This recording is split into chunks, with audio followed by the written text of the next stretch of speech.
เก่าวงเด้อน้องเก่าวงเด้อสาววงงามเนาะ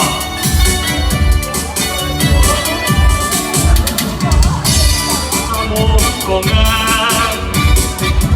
สาวลาวก็งามอยากไปดีสาววงนั้นงามงามแท้งามมีเสน่ห์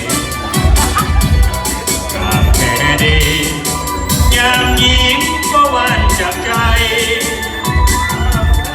ส่องหัวแก้มเบิกบานเหมือนดวงดอกไม้หน้าใครหน้าสวยส